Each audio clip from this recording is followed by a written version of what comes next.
On London's Oxford Street, the Christmas lights are up, the shoppers are out in force and retailers are eyeing their cash registers.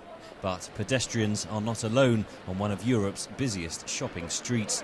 Buses are there too, almost 300 an hour. 3 years ago, Tom Kearney was walking back to his office via Oxford Street when he was hit by a bus. The accident was captured on closed-circuit TV. I was standing on the curb right there, waiting to cross the street, when a bus going 16 miles or 20 miles an hour hit the back of my head. It popped both my lungs and threw me about 20 feet in the air, sending me straight to a deep coma. Kearney blames the bus driver, but a police investigation did not result in any charges. Government figures show the number of accidents involving buses on Oxford Street is 35 times greater than the average of other London streets. More than 200 people have been killed or seriously injured since 2000 in encounters with buses there.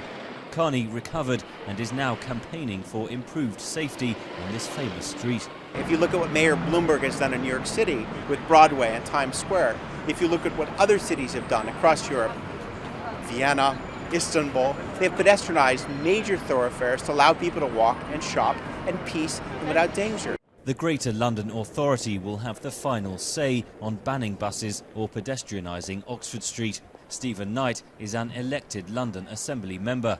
He agrees with Kearney. What Oxford Street desperately needs is a pedestrianised environment so that people can enjoy shopping in one of Europe's premier shopping districts. Not just for road safety reasons, although that's obviously very critical, but there are huge air quality issues.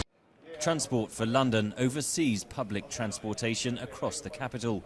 Leon Daniels is in charge of surface transport. It's not viable to stop the buses at either end. It really is, as I said, difficult to divert them into the surrounding streets. So we want them there in the centre of Oxford Street, which is where the passengers want them. Tourists visiting Oxford Street have mixed views. It's crowded, but on the other hand, it's not stressful or chaotic, and the traffic is flowing freely. It's a little bit more different than Vancouver, but I actually really like it. The new West End company, which represents retailers on Oxford Street, says its members want the road pedestrianised. And Kearney won't stop fighting to ban one of London's most iconic symbols from one of its most famous streets.